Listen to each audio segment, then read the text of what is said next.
दी अज देश दा बजट पेश होएगा। वित्त मंत्री निर्मला सीतारमन सवेरे 11 बजे केंद्रीय बजट पेश करेंगे।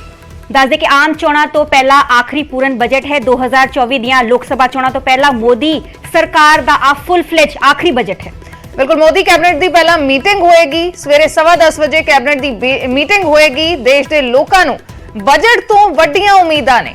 दस दे कि सवेरे 8:30 बजे अपने घर तो निकलणगे देश के खजाना मंत्री निर्मला सीतारमन ते सवेरे 9 बजे नॉर्थ ब्लॉक च वित्त मंत्रालय दा फोटो सैशन होवेगा।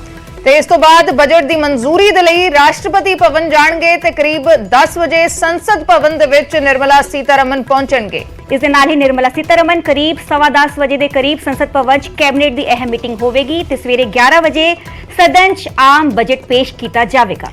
ते करीब दोपहर 3 बजे वित्त मंत्री निर्मला सीतारमन प्रेस कॉन्फ्रेंस करनगे। तां अज देश दा बजट पेश होण जा रहा है ते यह अहम गल है कि 2024 दियां लोक सभा चोणां तो पहला इस सरकार दा पूर्ण बजट है। ते इसे करके लोकां नूं बहुत सारी उम्मीदां ने कि एक पॉपुलिस्ट बजट हो सकता है, यानी कि सरबजोत के आम लोकां दे लई कुछ ना कुछ जरूर सरकार दे वल्लों इस बजट च दिता जा सकदा। कोई टैक्स नूं लैके या कोई होर छोटा, ये काफी अहम है। जी अर्श, पिछले दिन ही पीएम मोदी भी कहते नजर आए सीगे कि मंथन करके देश के लिए अमृत कढ़िया गया है। तो देखना होगा सारे दिन नजर टिकिया ने कि कुछ खास रहेगा एजुकेशन सैक्टर लिए, हेल्थ सैक्टर लिए, महिलावां लिए, सरकारी कर्मचारियों लिए। तो देखना होगा सारे दिन नजर टिकिया होंगी। बिल्कुल, खास करके नजर सब तो ज्यादा मिडिल क्लास की रहिंदी है कि टैक्स दे विच कोई छूट मिलती है या नहीं, टैक्स स्लैब नूं लैके की कुछ इस बजट दे विच आउंदा है। अहम इस करके हो जाता है कि 2024 दियां चोणां तो पहला है, ताकि किते ना किते एक असीं कह सकते हैं कि पॉजिटिव बजट लियाउण दी कोशिश जरूर होएगी, क्योंकि वो लोग वोटर भी ने। जी ते अज देश के खजाना मंत्री निर्मला सीतारमन 11 बजे देश का आम बजट पेश करन जा रहे ने ते सारे दी नजरां टिकियां हुई ने कि की कुछ खास रहेगा इस बजट। 8:30 बजे निर्मला सीतारमन अपने घर तो निकलणगे ते सवेरे 9 बजे नॉर्थ ब्लॉक दे विच वित्त मंत्रालय दा फोटो सैशन होएगा। इस तो बाद बजट दी मंजूरी दे लई राष्ट्रपति भवन जाणगे ते करीब 10 बजे संसद भवन पहुंचणगे। 10:15 बजे संसद भवन दे विच कैबिनेट दी बैठक होएगी ते 11 बजे आम बजट पेश किया जाएगा। तो 11 बजे ते नजरां इस वेले टिकियां हुई ने।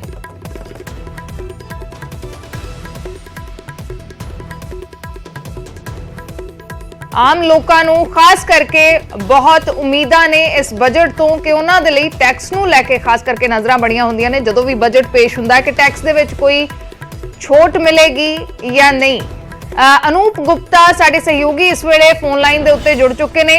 अनूप, क्या कुछ उम्मीदें लगाई जा सकती है इस बजट से? अहम इसलिए भी कि 2024 के इलेक्शंस हैं, उससे पहले ये बजट पेश हो रहा है, तो कहीं ना कहीं नजर 2024 के इलेक्शन पर भी है। तो उसके रहते कि आम लोगों को कोई राहत मिलेगी? बिल्कुल, देखिए इसी बात की कयास लगाई जा रही है कि जिस तरीके से ये इस मौजूदा नरेंद्र मोदी सरकार का आखिरी फुल बजट है, जिस बात का जिक्र कर रही थी कि अगले साल लोकसभा चुनाव है, ऐसे में एक पॉपुलिस्ट बजट जो है वो देखने को मिल सकता है। लेकिन प्रधानमंत्री नरेंद्र मोदी का जो मिजाज है वो बहुत अलग है। क्या वो चुनाव को देखते हुए पॉपुलिस्ट बजट लाएंगे या फिर एक दूरगामी फैसला लेंगे, यानी कि इन सभी चीजों का ध्यान ना रखते हुए जो लगातार पिछले 8 सालों में हमने देखा है कि लगातार वो विकास किस तरीके से किए जाए, किस तरीके से इंफ्रास्ट्रक्चर पे जोर दिया जाए, इस पर ध्यान दिया जाएगा। तो ये कह सकते हैं कि मिडिल पाथ निकालने की कोशिश कहीं ना कहीं केंद्र सरकार की तरफ से की जाएगी। तमाम कयास लगाए जा रहे हैं, जिसमें टैक्स स्लैब में कमी की बात कही जा रही है, इसके अलावा इंपोर्ट ड्यूटी बढ़ाने की बात कही जा रही है, इसके अलावा इंफ्रास्ट्रक्चर सेक्टर में ज्यादा इन्वेस्टमेंट की बात कही जा रही है। लेकिन इतना तय है कि सरकार ज्यादा से ज्यादा ध्यान रखेगी कि किस तरीके से डेवलपमेंट भी हो और रोजी रोजगार में ज्यादा जो है संभावनाएं आगे उत्पन्न हो, यानी कि सीधे सीधे बेनिफिट देने की बजाय संभावना है कि केंद्र सरकार जो है वो इंफ्रास्ट्रक्चर और इन तमाम चीजों पर ध्यान देगी, जिससे बेरोजगारी, महंगाई, इन सब चीजों पे कंट्रोल हो सकता है। यानी कि जो लगातार पॉपुलिस्ट बजट की बात कही जा रही है उसकी संभावना बहुत ज्यादा नहीं दिखती है। प्रधानमंत्री नरेंद्र मोदी दबाव में नहीं आते हैं। प्रधानमंत्री नरेंद्र मोदी कोई भी ऐसा फैसला नहीं करते जो चुनाव को देखते हुए लिया जाता है। तो देखना होगा, फिर भी 11 बजे का इंतजार होगा जब निर्मला सीतारमण बजट पेश करेंगे। जी अनूप, ये भी जानना चाहेंगे, पिछले दिन की सदन में इकोनॉमिक सर्वे रिपोर्ट जो पेश की गई थी उसको कैसे देखा जा सकता है? बिल्कुल, देखिए, सरकार बहुत उत्साहित है इस इकोनॉमिक रिपोर्ट से। सरकार के जो बड़े मंत्री हैं उनका कहना है कि जिस तरीके से दुनिया की अर्थव्यवस्था कोरोना के बाद खत्म होती दिख रही है, कई देशों में नेगेटिव आप देखेंगे डेवलपमेंट दिख रही है, ग्रोथ रेट दिख रही है, वहीं पे भारत में एक अच्छा खासा ग्रोथ रेट दिख रहा है। तो ये कहीं ना कहीं एक पॉजिटिव साइन है। और जिस तरीके से जो भारत सरकार ने जो योजनाओं को लागू की है, भारत सरकार की जो आर्थिक नीतियां हैं, उसका परिणाम है। और देखिएगा, इसी बात को इस बजट में भी रेप्लिकेट किया जाएगा। बिना किसी दबाव के जो इंफ्रास्ट्रक्चर और विकास के लिए जो योजनाएं लाती है सरकार, उस पर ज्यादा जोर दिया जाएगा, बजाय कि एक पॉपुलिस्ट बजट ला करके लोगों को सीधा फायदा पहुंचाया जाए।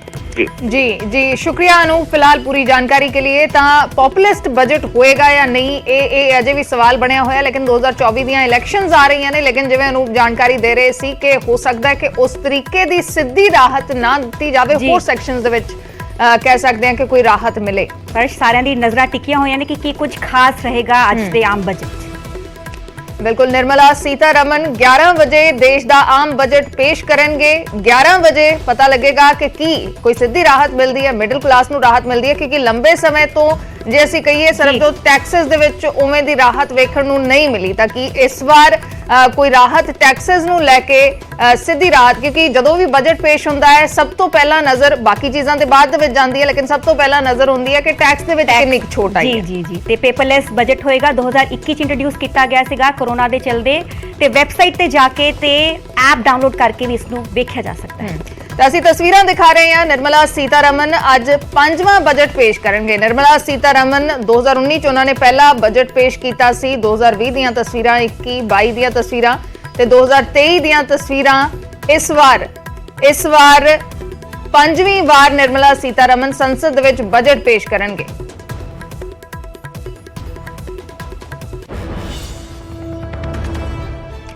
तो यह बजट दिखाएगा कि 2023-24 के लिए केंद्र सरकार कितों कमाई करेगी ते कित्थे खर्च करेगी। पहली बार निर्मला सीतारमण ने 2019 बजट पेश किया सी, उस तो बाद 2020, 21, 22 भी उन्होंने ही बजट पेश किया।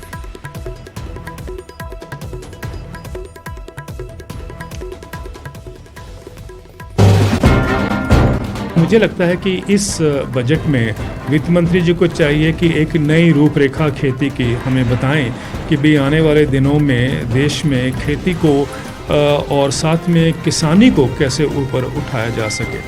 और ये भी इंटरेस्टिंग है क्योंकि ये इलेक्शन से पहले लास्ट बजट है, फुल फ्लेज बजट है। तो मुझे लगता है कि ये हमने हर बार देखा ही है कि सरकारों को आम जनता की जो एक ज़रूरत है या आम जनता के बारे में सरकारें तभी सोचती हैं जब इलेक्शन आ जाती है। तो इस बार अपेक्षा है कि किसानों के ऊपर या एग्रीकल्चर पे काफ़ी फोकस होगा। इसलिए दो चीज़ें करने की ज़रूरत है। एक तो किसानों को गारंटेड इनकम किस तरीके से मिले, और दूसरा है कि एक एग्रीकल्चर जो है केमिकल से नॉन केमिकल की तरफ किस तरीके से बढ़े। ਅਸੀਂ ਉਮੀਦ ਕਰਦੇ ਹਾਂ ਕਿ बीजेपी सरकार किसानों के लिए हाँ पक्षी बजट पेश करूगी और MSP ਨੂੰ ਲੈ ਕੇ जो ਗਰੰਟੀਆਂ ਸਰਕਾਰ ਵੱਲੋਂ ਦਿੱਤੀਆਂ ਗਈਆਂ ਸੀ ਉਸ ਨੂੰ ਪੂਰਾ ਕਰੇਗੀ। ਸਭ ਤੋਂ ਪਹਿਲੀ ਉਮੀਦ ਲੇਡੀਜ਼ ਨੂੰ ਇਹ ਹੈ ਕਿ ਜਿਹੜੀਆਂ ਖਾਣ ਪੀਣ ਦੀਆਂ ਚੀਜ਼ਾਂ ਨੇ ਉਹਨਾਂ ਤੇ GST ਘਟਾਇਆ ਜਾਵੇ, ਕਿਉਂਕਿ ਇਹ ਕੁਝ ਆਈਟਮਸ ਇਹੋ ਜਿਹੀਆਂ ਨੇ ਕਿ ਜਿਹੜੀਆਂ ਕਿ ਨੈਸੈਸਰੀ ਹੁੰਦੀਆਂ ਨੇ, ਜਿਨ੍ਹਾਂ ਤੇ ਆਪਾਂ GST ਲਗਾ ਕੇ ਉਹਨਾਂ ਨੂੰ ਆਮ ਲੋਕਾਂ ਦੀ ਪਹੁੰਚ ਤੋਂ ਹੋਰ ਵੀ ਜ਼ਿਆਦਾ ਦੂਰ ਕਰ ਦਿੱਤਾ। ਜਿਵੇਂ ਆਪਾਂ ਆਟੇ ਦੀ ਗੱਲ ਕਰ ਸਕਦੇ ਹਾਂ, ਆਪਾਂ ਡੇਅਰੀ ਪ੍ਰੋਡਕਟਸ ਦੀ ਗੱਲ ਕਰ ਸਕਦੇ ਹਾਂ। ਬਜਟ ਦੇ ਵਿੱਚ ਜਿਹੜਾ ਐਜੂਕੇਸ਼ਨ ਹੈ, ਖਾਸ ਤੌਰ ਤੇ ਜਿਹੜੀ ਲੜਕੀਆਂ ਦੀ ਐਜੂਕੇਸ਼ਨ ਹੈ ਉਹਦੇ ਵਿੱਚ ਕੁਝ ਵਾਧਾ ਕੀਤਾ ਜਾਵੇ ਉਹਨਾਂ ਦੇ ਬਜਟ ਲਈ, ਤਾਂ ਕਿ ਲੜਕੀਆਂ ਜਿਹੜੀਆਂ ਹੈਗੀਆਂ ਉਹ ਵੀ ਉਹਨਾਂ ਨੂੰ ਵੀ ਬਰਾਬਰ ਪੜ੍ਹਾਈ ਦਾ ਹੱਕ ਮਿਲ ਸਕੇ ਤੇ ਫਾਈਨੈਂਸ਼ੀਅਲ ਪ੍ਰੋਬਲਮਸ ਕਰਕੇ ਉਹ ਪੜ੍ਹਾਈ ਤੋਂ ਵਾਂਝੀਆਂ ਨਾ ਰਹਿ ਜਾਣ। ਮੈਂ ਇਹ ਚਾਹੁੰਦੀ ਹਾਂ ਸਭ ਤੋਂ ਪਹਿਲਾਂ ਕੇਂਦਰ ਸਰਕਾਰ ਤੋਂ ਕਿ ਹਰ ਗਲੀ ਤੇ ਹਰ ਮਹੱਲੇ ਦੇ ਵਿੱਚ ਪਹਿਲਾਂ ਤਾਂ ਠੇਕਿਆਂ ਨੂੰ ਬੰਦ ਕੀਤਾ ਜਾਵੇ, ਐਂਡ ਸੈਕੰਡਲੀ ਲੇਡੀਜ਼ ਦੀ ਜਿਹੜੀ ਸੁਰੱਖਿਆ, ਜਿਵੇਂ ਫੋਰਨ ਦੇ ਵਿੱਚ ਕੁੜੀਆਂ ਲੇਡੀਜ਼ ਆਰਾਮ ਆਜ਼ਾਦੀ ਨਾਲ ਘੁੰਮ ਸਕਦੀਆਂ, ਦਿਨ ਰਾਤ ਕੰਮ ਕਰ ਸਕਦੀਆਂ, ਤਾਂ ਨੈਚੁਰਲੀ ਉਹਨਾਂ ਨੂੰ ਇਹ ਸੁਵਿਧਾ ਮਿਲੇ ਤਾਂ ਮੈਨੂੰ ਲੱਗਦਾ ਹੈ ਬਹੁਤ ਅੱਛਾ ਹੈ ਕਿ ਉਹਨਾਂ ਨੂੰ ਇੰਡੀਪੈਂਡੈਂਸੀ 'ਚ ਜ਼ਿਆਦਾ ਸਪੋਰਟ ਮਿਲੇਗੀ। ਐਂਡ ਸੈਕਿੰਡ ਮੈਂ ਚਾਹੁੰਦੀ ਹਾਂ ਕਿ ਜਿਹੜੀਆਂ ਹਾਊਸ ਵਾਈਫ ਹੈ, ਕਿਸੇ ਮਜਬੂਰੀ ਕਰਕੇ, ਬੱਚਿਆਂ ਦੀ ਸਟੱਡੀ ਕਰਕੇ, ਕਿਸੇ ਵਟਐਵਰ ਕਿਸੇ ਵੀ ਰੀਜ਼ਨ ਕਰਕੇ ਘਰੇ ਹੈ, ਤਾਂ ਉਹਨਾਂ ਨੂੰ ਕੁਝ ਛੋਟੇ ਲਘੂ ਉਦਯੋਗ ਜਾਂ ਜੋ ਵੀ ਉਹਨਾਂ 'ਚ ਕੈਪੇਬਿਲਿਟੀ ਹੈ ਉਹਦੇ ਅਕੋਰਡਿੰਗ ਉਹਨਾਂ ਨੂੰ ਕੋਈ ਨਾ ਕੋਈ ਰੋਜ਼ਗਾਰ ਦਾ ਸਾਧਨ ਦਿੱਤਾ ਜਾਵੇ। ਜਿਹੜੀ ਸਾਡੀਆਂ ਬਾਰਡਰ ਸਟੇਟਸ ਹਨ ਉਹਦੇ ਵਿੱਚ ਜਿਹੜੇ ਬਾਰਡਰ ਸਟੇਟਸ ਦੇ ਜਿਹੜੇ ਇਨਹੈਬੀਟੈਂਟਸ ਹੈ ਉਹਨਾਂ ਦੀ ਕੋਈ ਕੰਡੀਸ਼ਨ ਜ਼ਿਆਦਾ ਵਧੀਆ ਨਹੀਂ, ਨਾ ਤਾਂ ਉੱਥੇ ਰੋਜ਼ਗਾਰ ਹੈ ਨਾ ਉੱਥੇ ਕੋਈ ਇੰਡਸਟਰੀ ਹੈ। ਜੋ ਪੈਕੇਜ ਜੰਮੂ ਕਸ਼ਮੀਰ ਨੂੰ ਦਿੱਤਾ ਗਿਆ ਸੀ ਉਹ ਸਾਡੀਆਂ ਬਾਰਡਰ ਸਟੇਟਸ ਨੂੰ ਦੇਣਾ ਚਾਹੀਦਾ। ਬਾਈਸਾਈਕਲ ਇੰਡਸਟਰੀ ਦੀ ਪਰਚੇਜ਼ ਰॉ ਮਟੀਰੀਅਲ 18% ਤੇ, ਸੇਲ 12% ਤੇ, GST ਰਿਫੰਡ 'ਚ ਪੈਸੇ ਦਿੱਤੇ। ਕੀ ਜਾਇਜ਼ ਹੈ ਗਰੀਬ ਜਿਹਦੇ ਕੋਲ ਹੋਰ ਕੋਈ ਵੀ ਸਾਧਨ ਨਹੀਂ ਚੱਲਣ ਦਾ, ਕੋਈ ਸਾਧਨ ਨਹੀਂ ਚੱਲ ਕੇ ਜਾਣ ਦਾ, ਕੋਈ ਸਾਧਨ ਨਹੀਂ ਬੱਚਿਆਂ ਨੂੰ ਸਕੂਲ ਜਾਣ ਦਾ, ਕੋਈ ਸਾਧਨ ਨਹੀਂ ਅਖਬਾਰ ਵੇਚਣ ਦਾ, ਕੋਈ ਸਾਧਨ ਨਹੀਂ ਦੁੱਧ ਲੈ ਕੇ ਜਾਣ ਦਾ, ਉਹ ਸਵਾਰੀ ਦੇ ਉੱਪਰ ਤੁਸੀਂ 12% ਟੈਕਸ ਲੈ ਰਹੇ ਹੋ। ਬਹੁਤ ਮੋٹے ਟੈਕਸ ਤੁਹਾਨੂੰ ਆ ਸਕਦੇ ਨੇ। ਕਿਰਪਾ ਕਰਕੇ ਇਸ ਗਰੀਬ ਦੀ ਸਵਾਰੀ ਨੂੰ ਜਾਂ ਤਾਂ ਟੈਕਸ ਮੁਕਤ ਕਰੋ, ਨਹੀਂ ਤੇ ਸਾਡੀ ਸੇਲ ਤੇ ਪਰਚੇਜ਼ ਦੋਨੋਂ ਦਾ GST 5% ਕਰ ਦਿਓ। ਅਸੀਂ ਸਰਕਾਰ ਤੋਂ ਇਹੀ ਚਾਹੁੰਦੇ ਹਾਂ ਕਿ ਸਾਡੇ ਸਟੀਲ ਦੇ ਉੱਪਰ ਇਸ ਟਾਈਮ 18% GST ਹੈ। ਅਗਰ ਸਰਕਾਰ ਇਸ ਨੂੰ ਰੇਟ ਰਿਡਿਊਸ ਕਰ ਦਿੰਦੀ ਹੈ ਤਾਂ ਉਸ ਦਾ ਬੈਨੀਫਿਟ ਸਟੀਲ ਇੰਡਸਟਰੀ ਨੂੰ ਬਹੁਤ ਜ਼ਿਆਦਾ ਮਿਲੇਗਾ। ਸੈਕੰਡਲੀ ਅਸੀਂ ਸਰਕਾਰ ਨੂੰ ਕਹਿੰਦੇ ਹਾਂ ਕਿ ਸਾਨੂੰ ਇੱਕ ਪੈਕੇਜ ਮਿਲਣਾ ਚਾਹੀਦਾ ਹੈ ਕਿ ਜਿਹੜਾ ਇੰਪੋਰਟ ਦੇ ਉੱਪਰ ਡਿਊਟੀ ਹੈਗੀ ਹੈ, ਅੱਜ ਇੰਪੋਰਟ ਸਾਡੇ ਇੰਡੀਆ ਦੇ ਵਿੱਚ ਬਹੁਤ ਜ਼ਿਆਦਾ ਹੋ ਰਿਹਾ ਹੈ, ਸਟੀਲ ਦਾ ਇੰਪੋਰਟ ਬਹੁਤ ਜ਼ਿਆਦਾ ਹੈ। ਅਗਰ ਸਰਕਾਰ ਉਹਦੇ ਉੱਪਰ ਇੰਪੋਰਟ ਡਿਊਟੀ ਲਗਾ ਦਿੰਦੀ ਹੈ ਤੇ ਉਹਦੇ ਉੱਪਰ ਅਗਰ ਇੰਪੋਰਟਸ ਰੁਕ ਜਾਂਦੇ ਤਾਂ ਉਹਦਾ ਬੈਨੀਫਿਟਸ ਮਤਲਬ ਲੋਕਲ ਇੰਡਸਟਰੀ ਨੂੰ, ਸਾਡੇ ਸੈਕੰਡਰੀ ਇੰਡਸਟਰੀ ਨੂੰ ਬਹੁਤ ਜ਼ਿਆਦਾ ਮਿਲੇਗਾ ਸਾਨੂੰ ਉਸ ਚੀਜ਼ ਦਾ। ਮੈਂ ਤਾਂ ਸਰਕਾਰ ਤੋਂ ਇਹ ਉਮੀਦ ਕਰਦੀ ਹਾਂ ਕਿ ਜਿਹੜਾ ਰਾਸ਼ਨ ਹੈ, ਸਿਲੰਡਰ ਹੈ, ਇੰਨੇ ਡੇ ਬਾਈ ਡੇ ਮਹਿੰਗਾ ਹੋਈ ਜਾ ਰਿਹਾ ਤੇ ਲੇਡੀਜ਼ ਨੇ ਘਰ ਚਲਾਉਣਾ ਹੁੰਦਾ ਤੇ ਇਸ ਲਈ ਅਸੀਂ ਚਾਹੁੰਦੇ ਹਾਂ ਕਿ ਥੋੜਾ ਲੇਡੀਜ਼ ਵਾਸਤੇ ਸੋਚਿਆ ਜਾਵੇ। ਅਸੀਂ ਸਰਕਾਰ ਤੋਂ ਇਹ ਚਾਹੁੰਦੇ ਹਾਂ ਵੀ ਖਾਣ ਪੀਣ ਦੇ ਸਮਾਨ ਨੂੰ ਥੋੜਾ ਸਸਤਾ ਕਰਨਾ ਚਾਹੀਦਾ। ਮੇਨ ਸਿਲੰਡਰ ਹੋ ਗਿਆ ਆਪਣਾ ਤੇ ਹਰ ਚੀਜ਼ ਦਾ ਨਾ ਰੇਟ ਵਧੀ ਜਾ ਰਿਹਾ ਹੈ। ਅਸੀਂ ਬਜਟ ਵਿੱਚ ਇਹ ਚਾਹੁੰਦੇ ਹਾਂ ਵੀ ਇਹਨਾਂ ਰੇਟ ਥੋੜਾ ਜਿਹਾ ਹੈ ਨਾ ਲੇਡੀਜ਼ ਘਰ ਚਲਾ ਸਕਣ ਆਪਣਾ। ਇਹ ਬਜਟ ਵਧੀਆ। ਮੈਂ ਤਾਂ ਰਾਤ ਨੂੰ ਕਿ ਹਰਾਰਾ ਆਟਾ ਇੰਨਾ ਵੀ ਆਪਾਂ ਲਿਆਂਦੇ ਨਹੀਂ ਨਾ, ਲੇਡੀ ਤਾਂ ਲੇਡੀ ਤਾਂ ਪਤਾ ਨਹੀਂ ਕਿੰਨੇ ਦਾ ਆਉਂਦਾ ਵੀ ਆਂਦਾ 40 ਰੁਪਏ ਕਿਲੋ ਹੋ ਗਿਆ, ਬਹੁਤ ਮੁਸ਼ਕਿਲ ਹੈ। ਤੇ ਅਸੀਂ ਤਾਂ ਉਮੀਦ ਕਰਦੇ ਹਾਂ ਸਰਕਾਰ ਤੋਂ ਵੀ ਸਾਰੀਆਂ ਆਉਂਦੀ ਹੋਰ ਮਹਿੰਗਾਈ ਘਟਣੀ ਚਾਹੀਦੀ। ਜਿਵੇਂ ਗੈਸ ਸਿਲੰਡਰ ਹੋ ਗਿਆ ਤੇ ਉਹ ਕੀ ਤੇਲ ਹੋ ਗਿਆ, ਇਹਨਾਂ ਦੇ ਰੇਟ ਬਹੁਤ ਜ਼ਿਆਦਾ ਹਾਈ ਹੋਏ ਪਏ ਨੇ ਤੇ ਇਹਨਾਂ ਨੂੰ ਘੱਟ ਹੋਣਾ ਚਾਹੀਦਾ। ਅਸੀਂ ਇਹੀ ਉਮੀਦ ਕਰਦੇ ਹਾਂ ਵੀ ਬਜਟ ਜੋ ਆ ਰਿਹਾ ਹੈ, ਮਤਲਬ ਕਿ ਸਭ ਦੀ ਪ੍ਰਾਈਵੇਟ ਜੋਬ ਹੈ, ਉਹਨਾਂ ਦੀ ਸੈਲਰੀ ਬਹੁਤ ਘੱਟ ਹੈ, ਵੀ ਮਤਲਬ ਕਿ ਉਹਨਾਂ ਨੂੰ ਫਾਇਦਾ ਮਿਲੇ। ਇਸ ਉਮੀਦ ਨਾਲ ਵੀ ਸਾਨੂੰ ਵੀ ਬਜਟ ਮਿਲਣਾ ਚਾਹੀਦਾ। ਇਹ ਤਾਂ ਸਾਨੂੰ ਚਾਹੀਦਾ ਹੈ ਕਿ ਜਿਹੜੀ ਨਵਾਂ ਬਜਟ ਆ ਰਿਹਾ ਇਹਦੇ ਵਿੱਚ ਲੇਡੀਜ਼ ਨੂੰ ਰਸੋਈ ਵਿੱਚ ਰਾਹਤ ਹੋਵੇ, ਠੀਕ ਹੈ। ਰਾਸ਼ਨ ਵਿੱਚ ਹੋਰ ਵੀ ਕਾਫੀ ਜ਼ਿਆਦਾ ਮੈਡੀਸਨ ਵਗੈਰਾ ਸੀ ਲੈਣੀ, ਮੈਡੀਸਨ ਤੇ ਵੀ ਕਾਫੀ ਰੇਟ ਹਾਈ ਹੋ ਰਹੇ ਹੈ ਜੀ। ਉਹਨਾਂ 'ਚ ਵੀ ਚਾਹੀਦਾ ਵੀ ਉਹਨਾਂ 'ਚ ਵੀ ਫੈਸਿਲਿਟੀ ਹੋਵੇ, ਜਿਹਦੇ ਨਾਲ ਅੱਜ ਕੱਲ੍ਹ ਜਿਹੜਾ ਹੈਗਾ ਖਰਚਾ ਕਰਨਾ ਆਮਦਨੀ ਉੱਥੇ ਹੈ ਔਰ ਜਿਹੜਾ ਖਰਚਾ ਉਹ ਕਾਫੀ ਜ਼ਿਆਦਾ ਵੱਧ ਰਿਹਾ ਰੇਟ। ਤਾਂ ਕਿ ਮਹਿੰਗਾਈ ਨੂੰ ਘੱਟ ਕਰਨਾ ਚਾਹੀਦਾ। ਹਰ ਚੀਜ਼ ਮਹਿੰਗਾਈ ਮਤਲਬ ਬਹੁਤ ਜ਼ਿਆਦਾ ਵੱਧ ਚੁੱਕੀ ਆ ਵੀ ਕੁਝ ਵੀ ਆਮ ਬੰਦੇ ਲਈ ਲੈਣਾ ਉਹ ਬਹੁਤ ਔਖਾ ਆ। ਠੀਕ ਮਤਲਬ ਸਹੀ ਦੇ ਹਿਸਾਬ ਨਾਲ ਹੋਣਾ ਚਾਹੀਦਾ। ਬਹੁਤ ਜ਼ਿਆਦਾ ਆ ਰਿਹਾ ਜਿਵੇਂ 1100-1200 ਦਾ ਤਾਂ ਸਿਲੰਡਰ ਹੀ ਆ ਰਿਹਾ।